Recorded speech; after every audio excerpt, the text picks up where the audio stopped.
time for some food now, Clodagh. Yes. We're very excited about this. Yeah, we're doing chicken, we're ditching the turkey and we're doing chicken. I love it. We can do a sage and orange chicken. We're going to butter up the chicken. So anybody that's a little bit squeamish about putting your hands on the chicken, look away now, but I am going to wash my hands. So what you do is you get orange juice, orange zest, fresh sage, fresh garlic crushed down, and then you get softened butter, rub it all into the butter. Now, whether you're doing turkey or whether you're doing chicken, do it like this, OK? And now, I know... get that butter on. Alison essentially has just turned it into a soup. Get the butter on all over your chicken. Would you like some soup? Would you like some turkey or chicken with your soup? You know I like a bit of gravy. You just put tons of gravy in there, and then what you do then is you get your butter and you get it up underneath the skin. So this is the this is the mecca part. So you get your butter. What does that make it more crackly? It makes it more moist. Oh, OK. And all the flavour gets right into the actual meat of it. Rather than just landing on the top, it gets right into the meat of it like that, OK? So in underneath. Get to know your chicken. Get to know it. Get to know your chicken. You said this at the start as well. Yeah. The people have just tuned in. The whole point of you doing this is that this is a budget kind of Christmas dinner almost. Well, exactly. Like, not everybody can afford to get a turkey this year. And also, you might not just want to get a turkey this year. If so how much of this is one this of you all or in? two of you or three, this is for 4 people. Yeah. Everything that we're going to do here. And we've lots more of exciting parts of this. And it's under 20 quid. Great stuff. So this is really good. So don't worry if you feel like, oh, my God, what am I going to do this Christmas?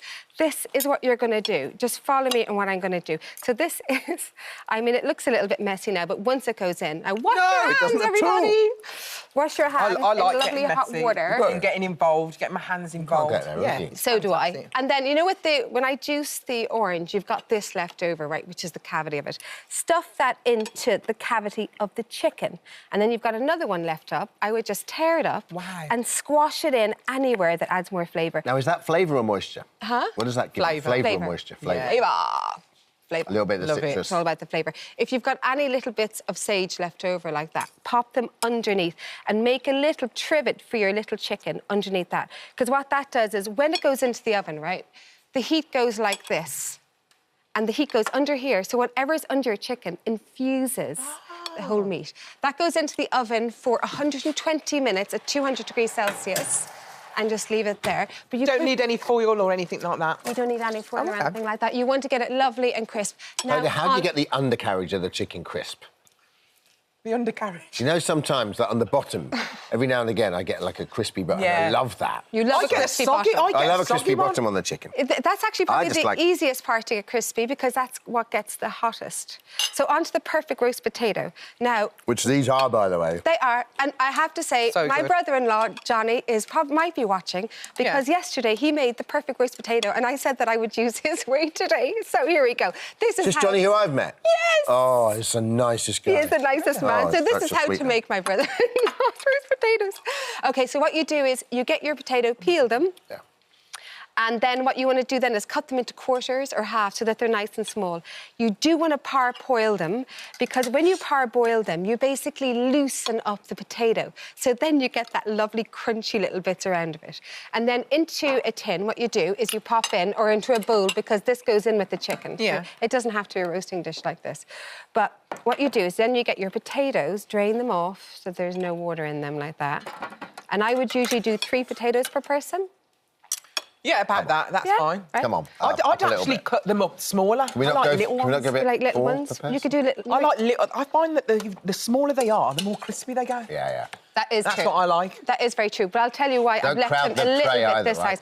OK, that goes there, and then in goes garlic and fresh thyme all over it with the butter. Quick question, Clodagh. And so, that's a hot pan, right? So you put that in the oven already, that pan? Do you know what? No, I'm not going to use this pan in the oven. I could have used a bowl or anything. I'm going to squish these around the chicken. Oh. Yeah, but you don't forget this step. So this is the step that everybody wants to do this year with their roast potatoes. Get your potato masher and then gently squish them like that. So just a little bit squish. And what you'll do is you'll create kind of roughness on it, and that's what gets them that really yummy crispiness. So toss them around like that. And then what I'm going to do, I'm going to set these aside. And when it's 20 minutes before that's ready, or sorry, 30 minutes before that's ready, Yeah. I'm going to pop these in around the chicken Only so they 30 get all the minutes? Is that- chicken juices. That's all I need. That's all they need. When you parboil them.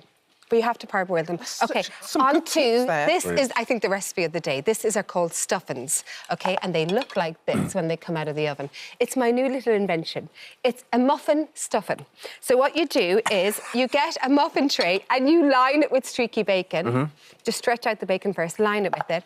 Then you make your stuffing recipe. You can make your own one. My one is breadcrumb, thyme, flat leaf parsley, shallots, garlic and lemon, melted butter mixed together. And then what you do then is you get your stuffing, pop it into the tray on top of them, and then that goes straight into the oven.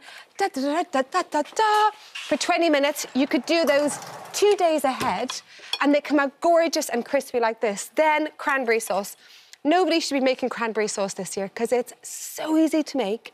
All you have to do is get your fresh cranberries, buy them now actually because they run out so fast in the shop, and pop them into the freezer. Then this is a chilli one. Then you're going to add in water. And then you're going to add in a chilli.